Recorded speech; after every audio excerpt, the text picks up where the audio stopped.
ACA, African Copywriting Academy vous présente les secrets des contenus irrésistibles. Devenez apte à créer des contenus qui captivent, impressionnent, séduisent, persuadent et qui poussent à l'achat. Une présentation et une formation de Emmanuel Lembégué, le copywriter libre penseur. Bienvenue à tous dans cette formation vidéo en copywriting.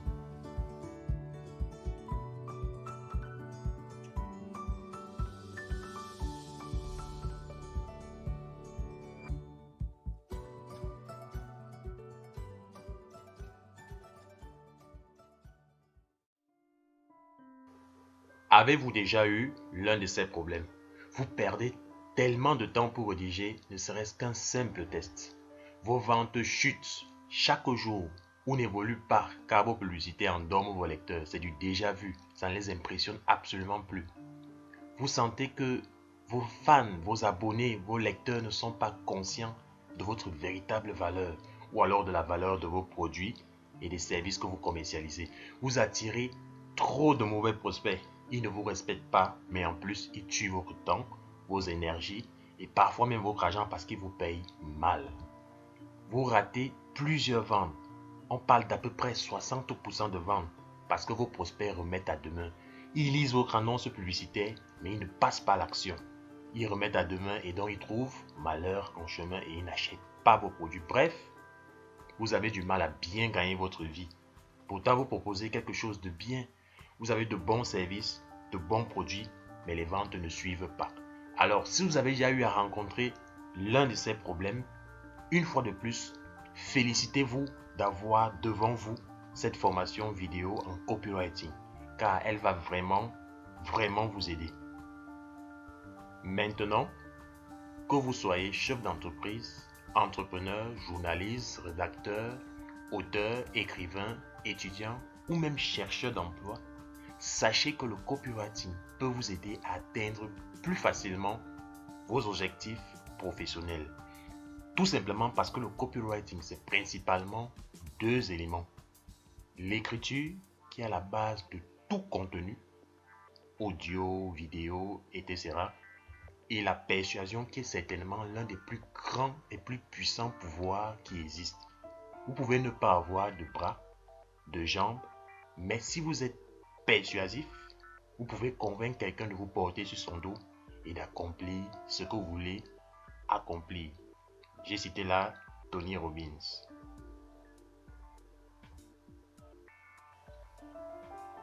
Permettez-moi à présent de vous faire une promesse.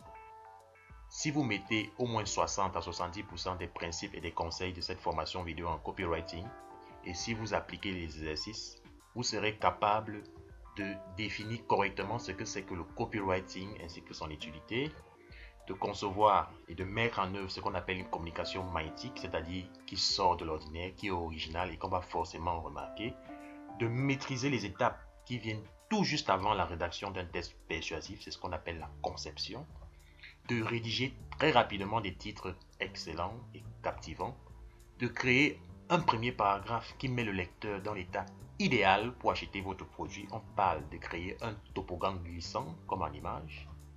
Vous saurez également comment stimuler l'urgence, l'envie folle d'acheter immédiatement votre produit ou service.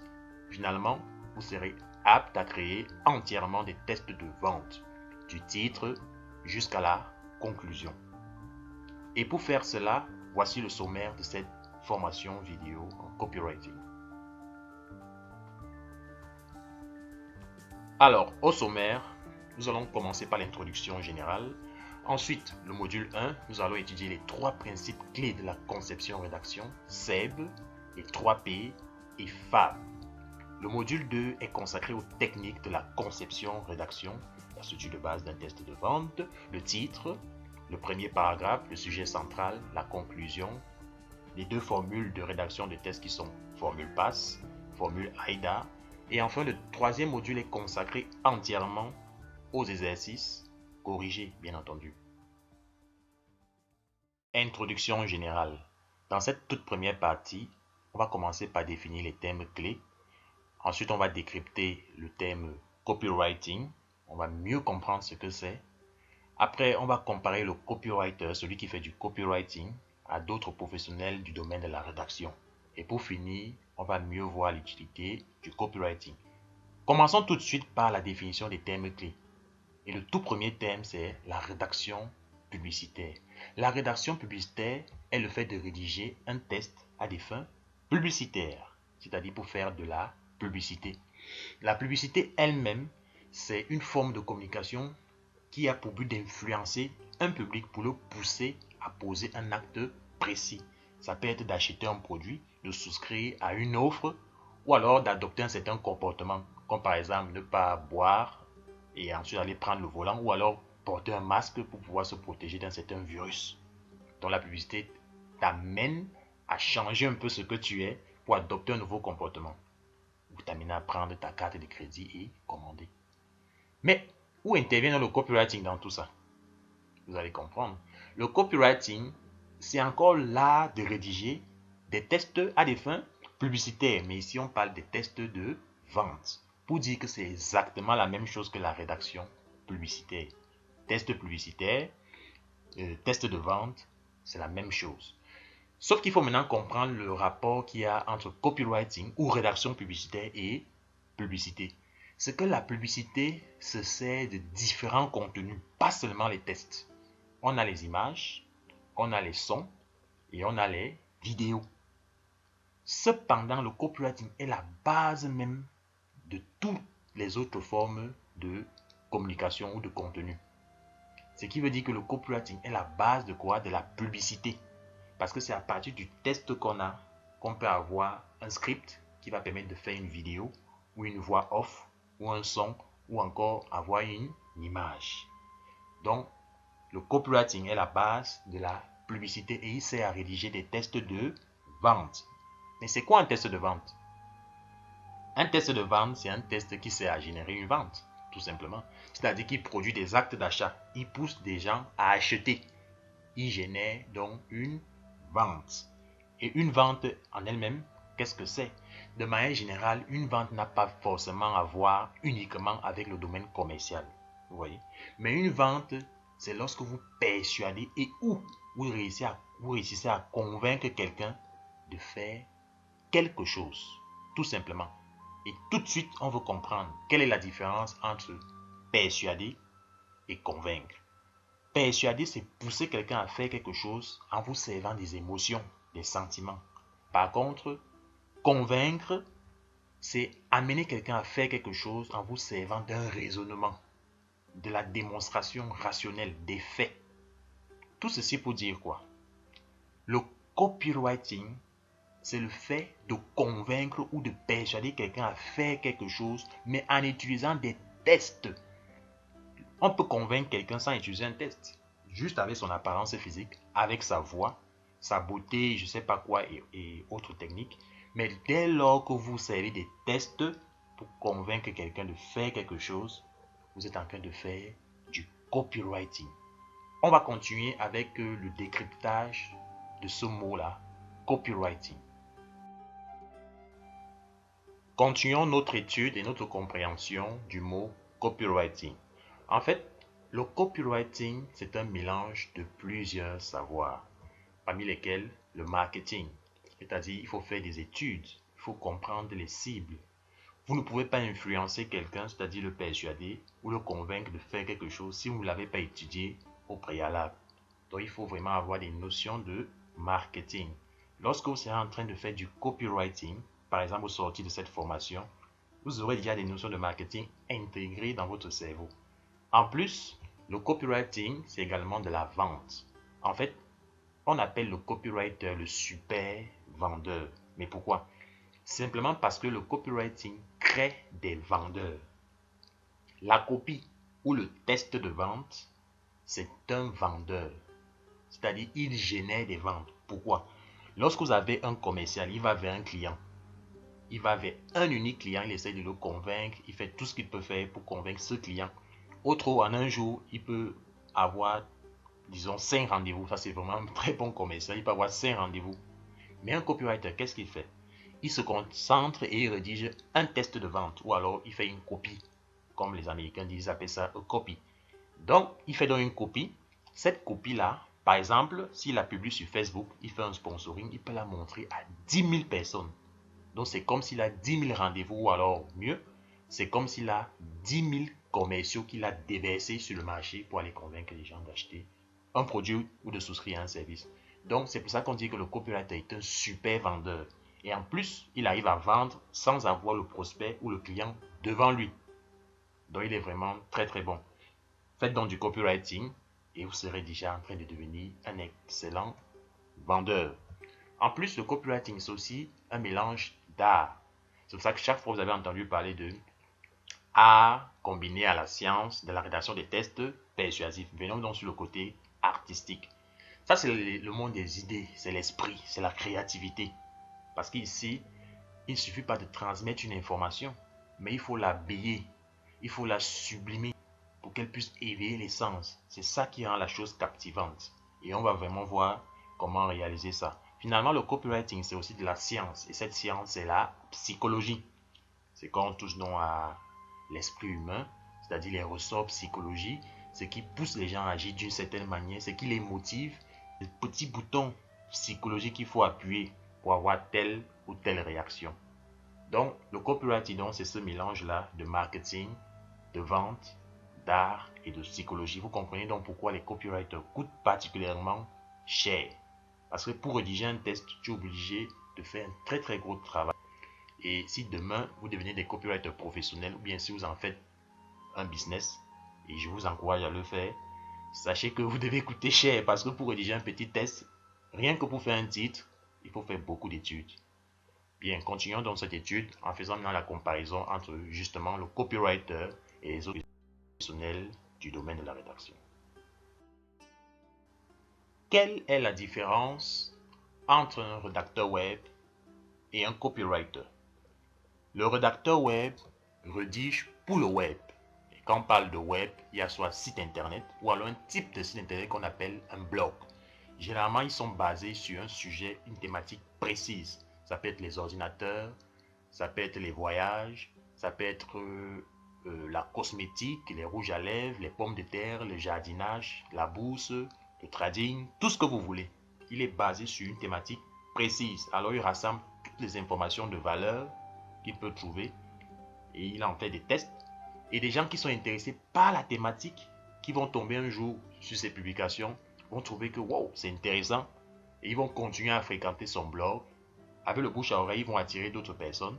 Ou alors, avec un bon positionnement sur les moteurs de recherche comme Google par exemple ou Yahoo, il va pouvoir attirer d'autres personnes et voilà comment il va faire grandir le nombre d'abonnés de son blog. Donc, il rédige des tests sur un domaine précis, vraiment des tests de valeur qui permettent aussi un meilleur positionnement sur les moteurs de recherche et il cultive donc la base d'abonnés du site internet en question. Ça, c'est le rédacteur web. Mais le copywriter, comme on l'a déjà dit, c'est un vendeur. Le copywriter, c'est un vendeur. On a même dit que c'était un super vendeur. Il fait de la conception, rédaction. C'est-à-dire qu'il utilise l'art. C'est-à-dire qu'il conçoit d'abord une idée pour pouvoir transmettre ces informations. Il doit d'abord concevoir une approche, trouver un concept, comme on dit en marketing, une idée de comment rendre la chose intéressante, comment rendre la chose désirable, comment faire en sorte que ce soit insoutenable de ne pas lire, de ne pas céder à l'envie d'acheter. C'est ça que le copywriter fait. C'est un super vendeur. Lui, il est là. Quand le gars qui rédige sur les pommes de terre aura besoin de vendre ses pommes de terre, il faudra qu'il ait un test de vente ou une page de vente. Alors, il fait appel au copywriter. Ou alors, si lui, il est capable, il fait appel à ses compétences de copywriter pour rédiger une publicité test son blog. Voilà la principale différence entre un simple rédacteur et un concepteur-rédacteur. Une autre différence encore importante. Eh bien, c'est celle qu'il y a entre le community manager et le copywriter. Une fois de plus, on confond souvent le community manager à un vendeur, mais il est là, comme son nom le dit, pour manager une communauté sur les réseaux sociaux. Donc, il va publier du test, des images, des vidéos et tout ce qu'il faut pour que cette communauté-là puisse être rassemblée autour d'une marque, d'une entreprise, d'une organisation, un produit ou même un événement. Donc il faut que les gens soient tellement intéressés par la marque, qu'ils croient à la marque, qu'ils aiment la marque, qu'ils adoptent la marque ou alors la personnalité publique, la vedette et tout ce que vous voulez. Et donc pour ça, il doit faire tout ce qu'il faut. Il faut même jouer le clown parfois, il faut les distraire, il faut les faire rire, il faut les informer, leur donner des informations capitales, importantes, tout ce qu'il faut pourvu que cette communauté puisse grandir et qu'elle puisse porter la marque. C'est ça le rôle du community manager. S'il faut l'évaluer, on l'évalue dans sa capacité à faire grossir une audience dans une page des réseaux sociaux. Il fait grossir l'audience et il fait surtout connaître la marque. Il fait que l'audience puisse parler de la marque. Elle ne va pas seulement grossir là sur place, mais elle va aussi communiquer sur la marque elle-même dans d'autres plateformes. C'est ça le rôle du community manager. Par contre, une fois de plus, le copywriter, c'est un vendeur. Le community manager n'est pas forcément là pour faire des ventes. Ok, ça c'est dit. Bien, continuons donc notre compréhension sur l'importance du copywriting. Pourquoi devez-vous devenir un excellent copywriter? Tout simplement parce qu'il y a de plus en plus d'entreprises sur Internet. Devenir un bon copywriter va vous permettre de mieux vous démarquer et d'avoir un positionnement, comme j'ai dit, magnétique. Également parce qu'il y a une croissance de l'utilisation d'Internet et surtout des réseaux sociaux en Afrique. Vous devez donc en profiter. En devenant meilleur en copywriting, vous êtes plus apte à gagner plus d'argent et à vivre la vie que vous méritez. De même, il est de plus en plus difficile de capter et de retenir l'attention des gens. Il y a de plus en plus d'applications, de vidéos, de photos, de belles photos, les statuts. Et donc, vous devez décrocher leur attention là où elle se trouve et la mettre là où vous voulez qu'elle soit. Et pour faire ça, devenez de plus en plus bon en copywriting. Également, lorsque vous savez rédiger des tests de vente, c'est-à-dire vous savez écrire et vous savez convaincre des gens, je vous assure, il n'y a pas mieux pour se sentir bien, pour se sentir en confiance. Lorsque vous pouvez motiver les gens, les pousser à agir alors que vous ne les voyez même pas à travers juste vos mots, eh bien, vous sentez que vous êtes capable de réaliser de très grandes choses. Donc, c'est très très important aussi. Également, vous devez devenir très bon en copywriting parce que cela vous rend indispensable. Il n'existe pas une seule entreprise, une organisation, voire même un humain qui n'a pas besoin de convaincre, qui n'a pas besoin de pousser quelqu'un à faire quelque chose. Alors si vous avez ce pouvoir, eh bien, vous devenez naturellement indispensable. Que font donc les copywriters? Les copywriters produisent des contenus pour les sites web, les landing pages, les mailings, les pages de vente. Ils créent également ce qu'on appelle message marketing, l'histoire de fondation de l'entreprise, sa proposition unique de valeur, le slogan, l'idéologie, la vision, la mission, etc. Ils créent et retouchent des documents commerciaux. Ils conçoivent des idées innovantes pour habiller leurs informations, ce qu'on appelle encore des concepts de communication. On va voir comment faire ça dans cette formation. Ils rédigent des publicités, tests qui peuvent être transformés également en son, en vidéo pour les réseaux sociaux, internet, la radio, la télé, etc. Ils rédigent des fiches de description des produits pour des sites de e-commerce où il y a plusieurs produits, ou les entreprises qui ont de nombreux produits. Ils rédigent aussi des contenus pour faire de la vidéo marketing. Ils rédigent des e-books, des livres blancs, des brochures. Ils font du storytelling, la biographie des personnalités. Ils rédigent finalement des annonces qui vendent tout type de produits sur les sites d'annonces, les groupes Facebook, les groupes WhatsApp ou encore des sites tels que eBay ou Amazon. C'en est donc fini de cette introduction générale. Nous allons à présent entrer dans le plat de résistance, le module 1 où on va étudier les principes clés de la conception-rédaction.